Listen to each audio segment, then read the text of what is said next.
사람들은요, 그래서 이 속에 살아가면서 이 소유를 기준으로 해서 서로 비교를 많이 하죠. 그 속에서 열등감을 갖게 되고요. 그리고 심지어 사람의 가치마저도 우리는 이렇게 소유할 수 있는 어떤 경제적 가치에 준해서 사람을 판단하는 그런 일도 자행하곤 합니다. 자, 그래서 사람들이 어떤 이야기를 하는 거예요? 욕심을 좀 내려놓으면 당신은 행복해질 수 있어요. 내려놓은이라는 표현을 우리는 종종 쓰는데 아마도 그 여정에서 행복하실 분은 많습니다. 오히려 우리 기독교 본연의 복음이 쭉 깊이 있게 마치 숨겨진 보물처럼 감추어둔 그 행복의 비밀, 그 메시지를 우리가 깨달을 수 있도록 길을 안내해 준다고 느끼게 됐어요. 진짜 내가 어떻게 내가 진짜 행복해지는가, 그 방법마저도 우리 예수님은 알려주셨더라 하는 것이죠. 그것은 최고의 행복을 느끼게 해주는 길이래요. 그래서 원래 크리스찬들은 다 이렇게 살아야 해요. 오늘의 이야기가 되겠습니다. 저는 오늘 2025년 이 성탄 예배 여러분들과 함께 임마누엘의 행복에 대해서 이야기를 좀 나눠보고 싶습니다. 원래 이렇게 크리스마스가 다가오면 사람들은 행복에 대해서 많이 생각을 하는 것 같아요. 왜인지도 모르면서 행복이라는 주제를 우리가 많이 이야기하는데요. 여러분은 어떠세요? 행복에 관심이 있으세요? 행복하시길 원하시나요? 네. 그러면 지금 현재 기준으로 행복하십니까? 네. 뭔가 뭐 심은 사람 아닙니다. 이렇게 자발적으로 하신 대답이고, 자, 어떤 면에서 보면 우리의 마음은 하루에도 수십 번 행복했다, 또 행복하지 않았다, 막 이렇게 저울질 당하는 것처럼 변하기도 하는 것 같아요. 여러분 아마 잘 아실 텐데 바로 화면에 보이는 이 폴 세뮤얼슨의 행복 공식. 행복은 욕구 분의 소유이다. 이 공식 혹시 아시는 분 있으세요? 이거 처음 접하세요? 아, 그러세요? 자, 경제학자의 발상다웠다고 저는 생각을 해요. 자, 우리의 행복이라는 것은 일단 소유가 많으면 우리는 행복하다고 생각을 하죠. 그런데 그 소유를 우리의 욕구 혹은 우리의 욕망이라는 표현으로도 괜찮겠어요? 그 욕구로 나눈 그 값이 우리의 행복이 된다. 뭐 이런 이야기예요. 이 얘기를 안 들어보셨다고요? 네. 이게 좀 상당히 오래된 이야기예요. 자, 그런데 이것을 보면서 우리에게 시사하는 바는 뭐냐면 정말로 이 악마의 맷돌이라는 표현이 적합한 것 같이 오늘날의 사회는 정말 모든 가치를 어떤 경제적 가치로 환원시키는 그런 악한 구조에서 우리는 정말 살아가고 있는 것 같아요. 비단 뭐 어떤 물질적인 것만이 아니더라도 우정이라든지 사랑이라는 어떤 가치관에 대해서도 우리는 거기에서 어떤 경제적인 가치를 추구하는 이러한 못된 그런 습관이 우리 안에 굉장히 뿌리내려 있더라는 거예요. 이런 자본주의 그리고 물질주의, 이런 세속주의의 가치관이 만연한 세상 속에 살아갈 때 당연히 소유라는 개념은요, 행복의 아주 가장 절대적이고 또 가장 필요로 되는 그러한 요소일 거라고 생각을 합니다. 여러분도 다 그렇게 느끼시기 때문에 사실 살아가면서 여러분 많이 추구하시는 것이 이 경제적 가치 추구하는 것에 많이 목매이셔서 살아가시잖아요. 그렇죠? 사람들은요, 그래서 이 속에 살아가면서 이 소유를 기준으로 해서 서로 비교를 많이 하죠. 그 속에서 열등감을 갖게 되고요. 그리고 심지어 사람의 가치마저도 우리는 이렇게 소유할 수 있는 어떤 경제적 가치에 준해서 사람을 판단하는 그런 일도 자행하곤 합니다. 그럼에도 불구하고, 그래서 모두가 다 이렇게 소유를 갈망함에도 불구하고 어떤 사람들에게는 여전히 이 소유가 굉장히 어려운 벽이에요. 모두가 다 돈을 벌고 싶어서 살아가지만 오늘날에도 여전히 너무나 많은, 특히 젊은이들에게 이 소유라는 것은 정말 넘사벽,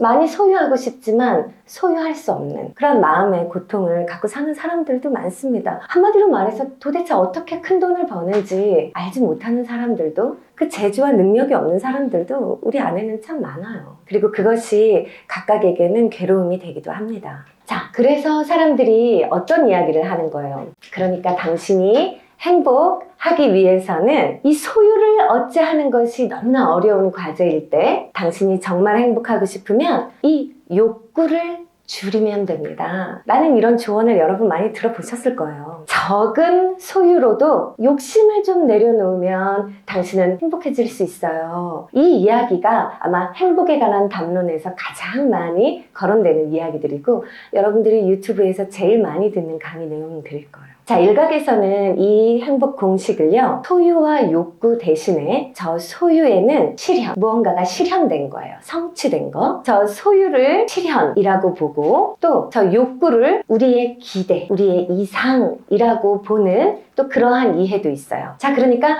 우리의 행복이라는 것은 실현된 것들, 어떤 실현할 수 있는 것들, 성취할 수 있는 것들을 또 우리의 기대로 나눈 값, 우리의 이상으로 나눈 값이다 하는 거예요. 자, 그러면 지금 앞에서 한 얘기를 대입해서 생각을 해볼 때 우리가 성취할 수 있는 것도 실현시켜낼 수 있는 것도 참 누군가에게는 매우 어려운 일일 때 우리가 행복하려면 우리의 기대와 우리의 이상을 조금만 낮추면 그러면 전체적으로 행복해질 수 있다라는 또 그런 말이 돼요. 이해는 되시죠? 지금 이 공식이. 그래서 많은 그런 조언들을 하게 되고 특히 교회에 오면 특히 크리스찬들에게는 이와 같은 가르침이 굉장히 많이 이루어져요. 그래서 그것을 소위 내려놓음이라는 표현을 우리는 종종 쓰는데 그냥 현실적인 기대를 가져. 너무 이상을 높게 갖지 마. 그냥 있는 것에 자족하고 만족하면 그게 행복이야. 이렇게 가르친단 말이죠. 그래 왔어요. 그런데요, 여러분, 저는 이와 같은 조언과 제안에 때로는 다소 위험이 깃들 수도 있겠다라는 생각이 들어요.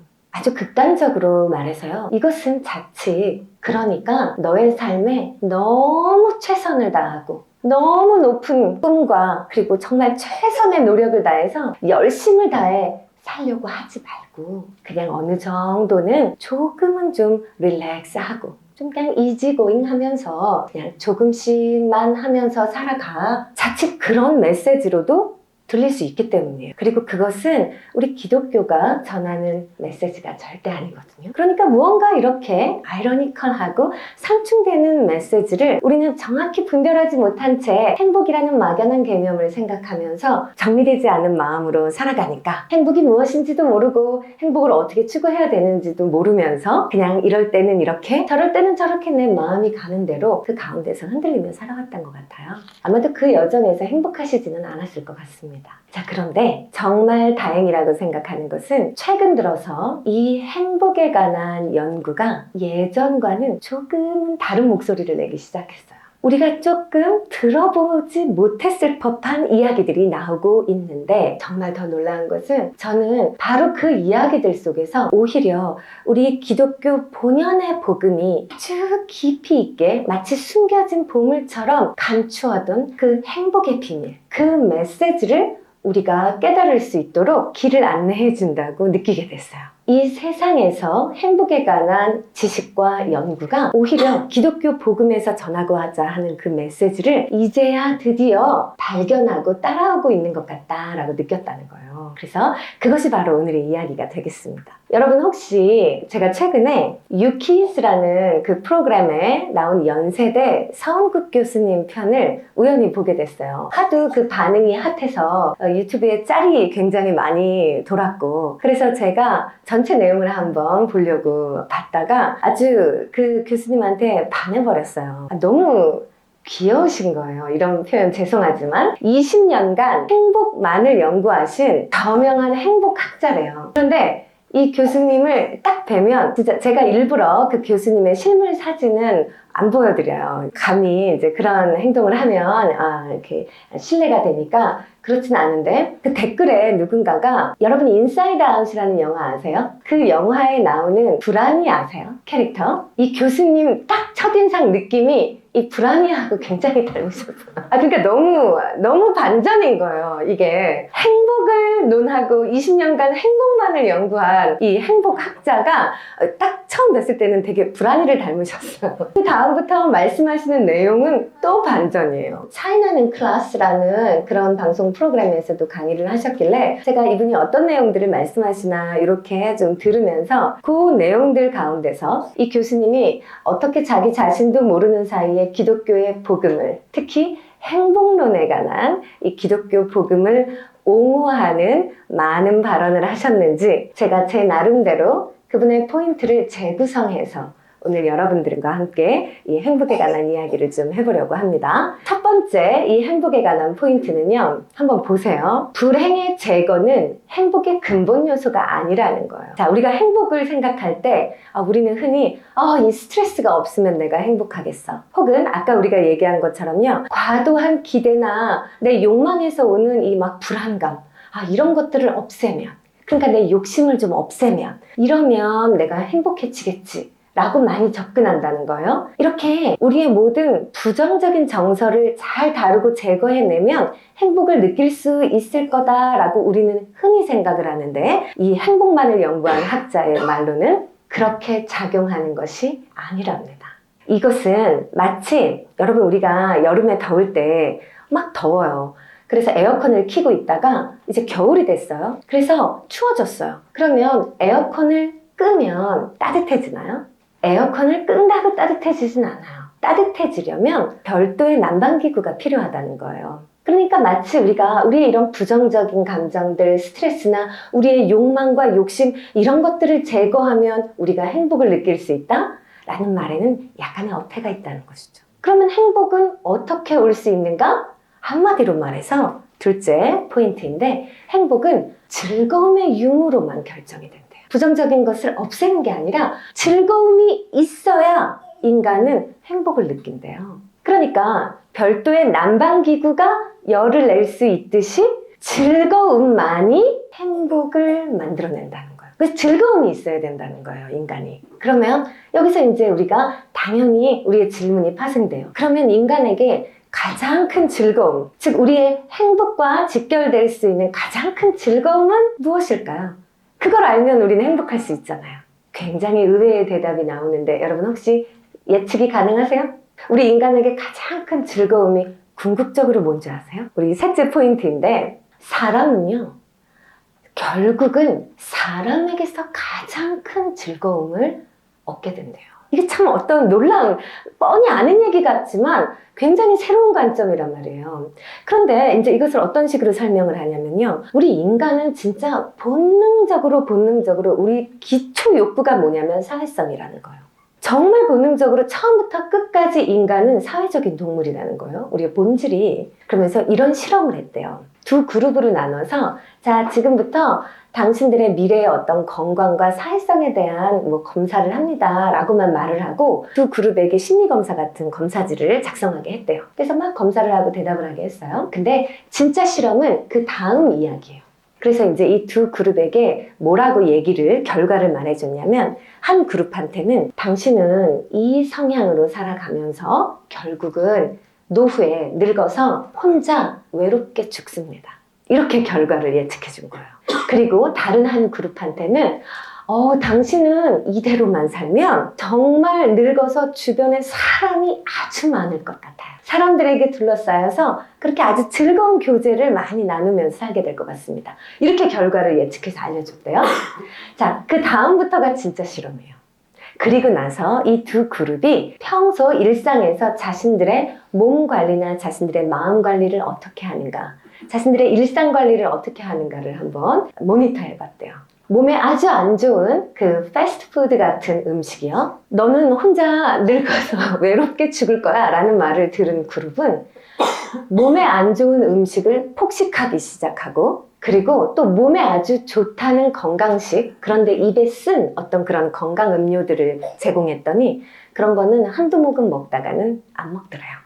그런데 너는 이대로만 살면 주변에 사람이 아주 많을 거야 라는 말을 들은 사람들은 패스트푸드를 한두 입 먹다가는 안 먹더래요.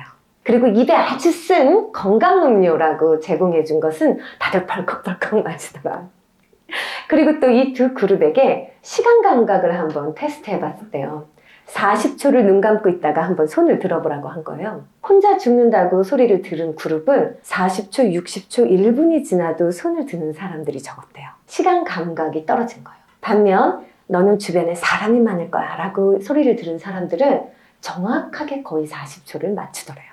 삶의 자기 효능감과 유능감, 그리고 삶의 의미를 발견하는 것이 인간에게는 궁극적으로 사회성이고 관계라는 거죠. 그런 얘기인 거예요. 자, 그래서 여기서 조금 더 파생시켜서 얘기를 해보면, 그래서요, 어떤 분들에겐 좀 충격적인 얘기가 될 거예요. 그래서 우리 흔히 내향성과 외향성 이야기를 하잖아요. 우리 한번 미리 손을 들어볼까요? 나는 외향성이다 하는 분 혹시 이 가운데 있으세요? 네. 축복합니다. 자, 그래서 어쩔 수 없이 정말 유전적으로요, 확률적으로요, 외향성을 가진 사람들의 행복 지수가 높을 수밖에 없대요. 이런 사회성과 교제 능력 때문에요. 우리 내향성인 사람들 슬프죠? 저는 외향성과 내향성이 딱 50, 50 나오는 사람이거든요. 어떤 때는 51, 49, 또 어떤 때는 반대로 이렇게 나오는데 내향성인 사람들 슬프잖아요. 자, 그런데 여기서 또 놀라운 반전 한 가지가 있는 것이 뭐냐면 이 내향성이라는 말은 없대요. 외향성이 조금 수치가 말하자면 떨어지는 것을 내향성이라고 표현하는 거라는 거예요. 사람은 누구나 다 사교지향적이고 다 사회성을 원한다는 거예요. 자, 그럴 때 외향성인 사람들은 다른 사람들과의 교제를 막 추구하고 사니까 보통 행복지수가 높아요. 그런데 내향성인 사람들은 그렇지 않고 그 아래에서 가니까 조금 저조한 행복지수를 보이는 것 같으나 결국 누군가 함께 할 때 오히려 이 내향성인 사람들이 느끼는 행복의 폭, 이것은 오히려 외향성인 사람들이 평소에 높게 유지하던 것보다 훨씬 더 큰 수치로 나타나더라는 거예요. 그러니까 오히려 장점이 있더라는 거예요. 내향적인 사람들은 아주 소소하고 외향성인 사람들이 보기에는 뭔가 지루한 만남인 것 같은 정말 별것 아닌 일상의 소소한 교제와 관계 속에서도 아주 큰 행복감을 느낄 수 있는 그런 바탕이 있다는 거죠. 어느 게 더 좋아요? 어느 게 더 좋아요? 말할 수 없지만 둘 다 좋아요. 네.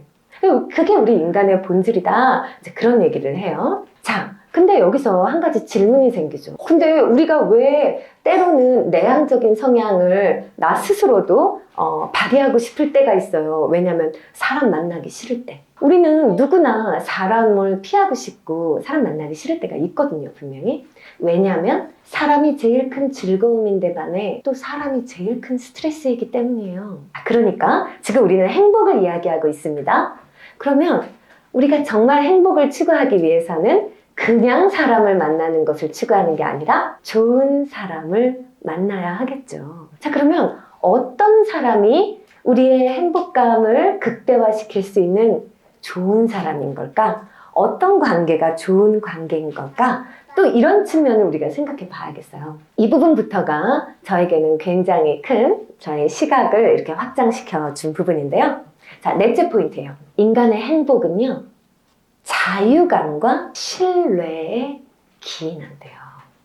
자, 이 얘기 너무너무 중요한데요. 특히 우리 한국 사회 생각해 보세요. 한국 사회, 이 관계 속을 생각해 보면요, 여러분. 우리나라 행복지수 세계에서 OECD 국가 중에 진짜 꼴찌인 거 알고 계시죠? 그 대표적인 원인은 너무나 분명해요. 극단적인 사회 비교 때문이에요. 자, 무슨 말이냐면 다른 사람의 삶을 판단하고 다른 사람의 가치관을 정죄하고 삶의 고요한 모습들을 비교해서 우위를 점하려고 하는 그런 행동을 우리 한국 사회의 사람들은 한다는 거예요. 그런 속에 살 때 사람들의 행복 지수는 현격하게 떨어진다는 거죠. 그러면 그와는 반대로 판단하지 않고요, 정죄하지 않고 비교하지 않는, 즉 그냥 본연의 내 모습 그대로 용납되어서 나의 자유감을 마음껏 만끽하면서 살아갈 수 있는 그러한 관계 속에 있을 때 사람은 행복 지수가 높아진다는 얘기가 되는 거죠. 그래서 인간은 끊임없이 사회적이고 관계적이지만 또한 동시에 자신 개인의 이 고유한 자유감,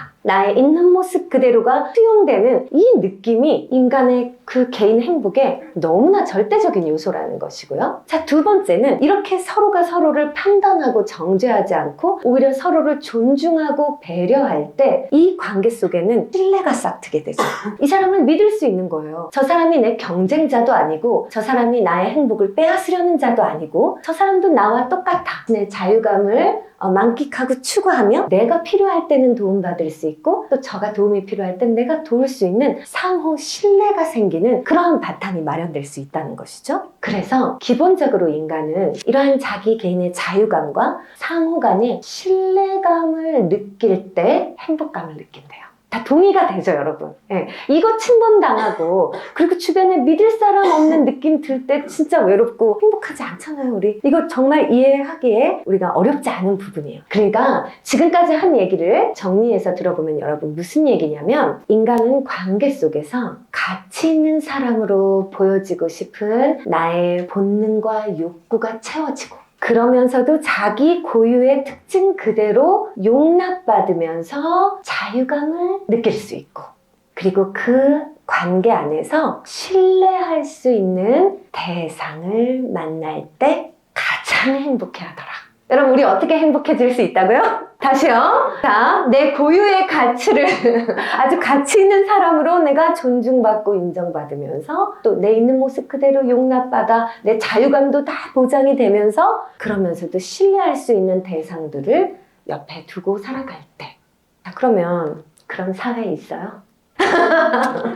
우리 정답부터 말씀해 주셨는데 네. 이것을 모두 충족시키는 그 한 사람이 우리에겐 너무 고프죠? 없어요. 자, 진짜 혹시 그럴 것 같아서 되게 기대해서 사랑하고 연애하고 결혼해서 배우자가 돼도 그 사람에게서도 이거를 완벽하게 누리지는 못해요. 그러니까 우리 인간이 바로 사랑하는 사람 옆에 있으면서도 행복하지 않아 라는 느낌이 종종 든다는 거예요. 그런데요, 여러분, 여기까지 얘기를 듣다 보면 지금까지 우리가 언급한 이 내용들이요, 바로 이 땅에 성, 육신, 곧 사람의 모습으로 우리를 친히 찾아오셔서 우리와 항상 함께 해주신 그 임마누엘의 우리 주 예수 그리스도의 이야기와 너무 닮아있지 않습니까? 만왕의 왕이신 그 신적 존재께서 우리와 함께 하시기 위해 친히 사람의 모습을 입고서 우리 사람 가운데 임하여 주신 그 임마누엘, 이 성육신의 사건, 바로 우리 오늘 이 성탄절에 우리가 기억하는 이 임마누엘의 의미는 결코 예수님은 우리를 평가하거나 비교하거나 정죄하거나 체근하러 오신 바 없으시고 분명히 어떠한 이유에서 우리를 찾아오셨다고 말씀하셨냐면 억눌린 자를 자유케 하기 위하여, 잘못된 가치관으로 억눌린 자아 속에 행복감을 모르고 살아가는 우리에게 참된 자유를 선물하시기 위하여 진리로 자유함을 누리게 하게 하시려고 우리 예수님은 우리를 찾아오셨다고 성경은 기록하고 있습니다. 또한 있는 그대로의 우리를 용납해 주시려. 우리 있는 그대로의 모습은 우리 기독교적인 이해로 우리는 다 죄인이었거든요. 가치가 없는 죄인이었거든요.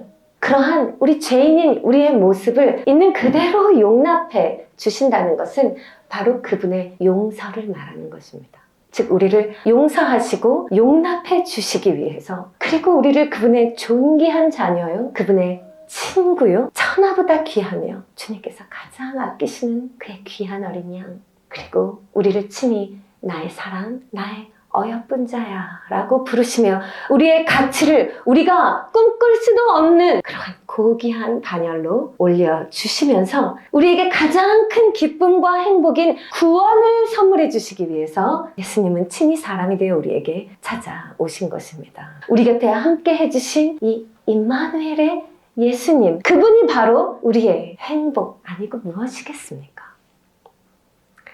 여기서 잠시 우리가 아까 본문 말씀 우리 두 절을 여러분들과 함께 읽을 건데요. 보아라, 동정녀가 잉태하여 아들을 낳을 것이니 그의 이름을 임마누엘이라고 할 것이다 하신 말씀을 이루려고 하신 것이다. 임마누엘은 번역하면 하나님이 우리와 함께 계시다는 뜻이다. 아멘이라고 하셨고, 오늘 다윗의 동네에서 너희에게 구주가 나셨으니 그는 곧 그리스도 주님이시다. 너희는 한 갓난아기가 포대기에 쌓여 구유에 뉘어 있는 것을 볼 터인데 이것이 너희에게 주는 표징이다 라고 하셨습니다. 여러분, 바로 이 그리스도가 우리의 행복, 임마누엘의 행복이신데, 여러분 이 말씀을 잘 보십시오. 그 그리스도는 어떤 모습으로 오셨는가?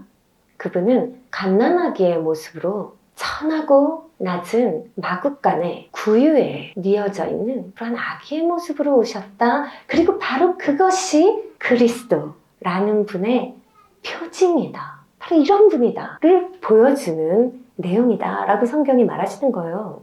자, 이 사실이 우리에게 주는 은혜의 위로가 무엇인가? 여러분, 아까 맨 처음으로 우리가 돌아가서 했던 이야기들, 사람들이 흔히 생각하는 행복의 관점에서 볼 때요, 소유, 물질적 부, 이런 것이 우리에게 굉장히 중요하다고 했는데 한번 그 관점에서 바라보십시오. 내가 소유를 기준으로 했을 때 여러분 자신이 이 땅 가운데서, 이 세상에서요, 소유를 기준으로 보나 혹은 나의 어떤 자아 실현, 나의 자아 성취, 내가 이 세상에서 어느 정도를 이루었나, 이러한 관점에서 봤을 때 여러분들의 인생이 혹시 말구유, 그 말들이 여물을 먹는 그 여물통이요, 그 말구유에 지나지 않는 것처럼 정말 보잘것없고 나의 어떤 성취나 나의 물질적 부, 그 위치가 이 말구유에 지나지 않는 것 같다 라는 느낌이 드시는 분이 혹시 있을지 모르겠습니다. 모르겠어요. 그래서 여기에 사실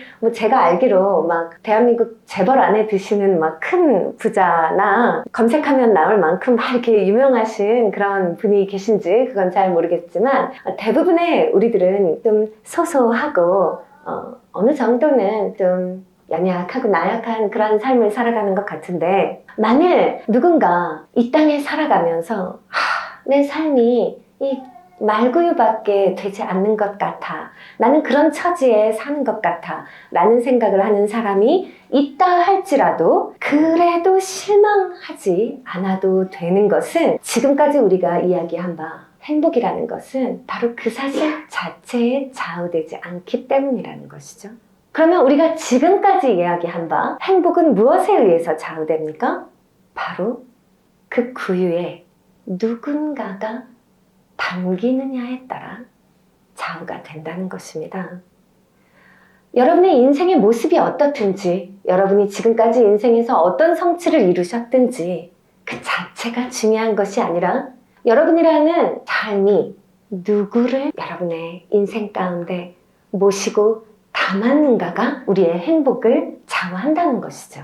내가 어떤 모습이든지 용납받을 수 있고 내 가치를 더 소중하게 느낄 수 있도록 해주는 그 누군가가 나의 인생이라는 이 그릇에 담겨 있다면 나는 행복해지는 것이고, 그렇지 않다면 나는 불행을 느끼는 것입니다. 예수님이 담긴 인생이라는 표현, 임마누엘의 행복이라는 것은 비록 마국간의 구유같이 비루하게 느껴지는 인생이라 할지라도 바로 그 인생 가운데서 예수님을 만나고 예수님과 함께 동행하면 찾아오는 그런 행복을 말하는 것입니다. 그런데 많은 사람들이 이 길을 몰라요.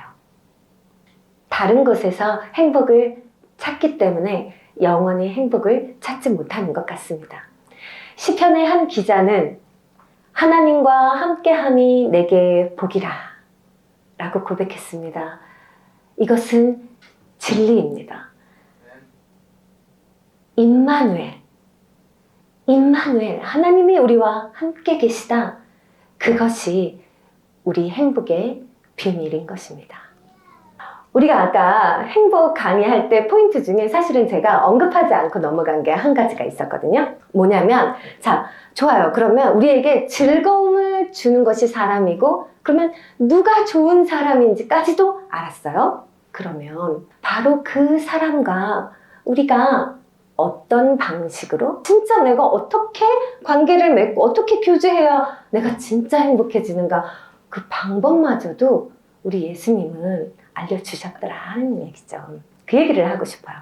자, 일단 이 행복학자는 무슨 포인트를 얘기하냐면요. 5번째 포인트예요. 행복은 즐거움의 강도가 아닌 빈도라는 말을 해요. 여러분, 이 얘기는 또 언뜻 들어보신 분이 있을 거예요. 이건 무슨 내용을 얘기하는 거였냐면 어떤 거창한 거, 막 대단한 거, 그거에서 인간이 그 관계 교제 속에 그 사람과의 행복을 느끼는 게 아니더라는 거예요. 뭐냐면 일상 속에서 반복되는 아주 소소한 즐거움들의 누적, 거기에서 느끼는 행복감이 훨씬 더 크대요. 한마디로 말해서 우리 여태까지 막 행복에 대해서 5만 가지 얘기를 했어요. 자, 그런데 그래서 우리가 어떻게 하면 행복을 느끼냐? 나를 이렇게 아껴주고 사랑해주고 날 용납해준 그 사람과 진짜 소소하게 밥 한 끼 같이 나누는 것. 그게 사실은 우리가 그토록 찾는 최대치의 행복감을 준대요. 막 사랑하는 사람이랑 결혼해가지고 막 큰 집에 살고 막 해외여행 매년 막 가고 막 어떤 이벤트나 이런 것에서 행복을 전혀 느끼는 게 아니고 아주 소소하게 밥 한 끼 나누는 것이 우리 인간에게는 가장 큰 행복감을 주더라. 그런데 여러분, 그거 아세요? 우리 주님, 사람이 되어서 우리를 찾아오신 우리 주 예수님께서 이 땅에 오실 때 오셔서 자기 자신에 대해서 많은 이야기를 하셨는데요. 그 가운데 주님은 나는 생명의 빵이다 라고 자신을 소개하시는 그런 내용이 있어요. 생명의 양식이다 라고 표현하신 거예요. 우리 한국 사람들에게는 생명의 밥이다 라고 표현하신 거고, 외국 사람들에게는 생명의 빵이다 라고 설명하신 거죠. 이게 어떤 의미일까? 주님과 이 밥을, 이 식사를, 주님 자체이신 이 생명의 양식을 주님과 즐겁게 나누는 방법이 그러면 있을 텐데, 그것을 즐겁게 나누어야 우리가 주님과 함께하는 그 행복을 누릴 텐데, 그 방법은 주님이 뭐라고 하셨는가? 주님께서는 한 가지를 말씀하셨습니다. 바로 생명의 양식, 생명의 빵 대신 자신을 머리로 하여 모든 예수님을 믿고 따르는 자들이 서로 하나 되어서 한 몸을 이루어, 즉 교회 공동체를 이루어 아직 이 행복을 모르는 이들, 특별히 자신들의 인생이 마구간의 말구유 같다고 느끼는 그 사람들의 일상 속에서 그들의 일용할 양식이 되어주는 방식으로 살아가라. 그것이 우리 주님과의 식사 교제에 참여하는 가장 확실한 방법이다 라고 설명을 하셨다는 것이죠. 그것이 임마누엘을 나눌 수 있는 우리 크리스찬의 행복한 삶이다 라고 말해 주셨어요. 내 삶이, 크리스찬으로서의 삶이 다른 누군가에게 예수님처럼 생명의 양식이 되어주는, 매일의 일상의 그 소소한 밥 한 그릇 같은 존재가 되어주는 그러한 방식으로 내가 하루하루를 소소하게 살아갈 수 있다면 그것은 최고의 행복을 느끼게 해주는 길이래요. 그래서 원래 크리스찬들은 다 이렇게 살아야 해요. 그런데 이 비밀을, 이 행복의 비밀을 아는 크리스찬들도 그리 많지 않아요. 그래서 그렇게 살지 않기 때문에 교회 밖에서 많은 사람들이 우리 크리스찬들을 바라보면서 이 모습을 보지 못하는 겁니다. 그러나 사실 이것이 우리 예수님이 주신 우리 기독교 복음의 진리죠. 마지막으로 한 가지, 주님의 식사 교제에 참여하는, 그 식사를 함께 나누는 한 가지 방법을 더 주님께서 우리에게 말씀해 주신 것이 있는데요.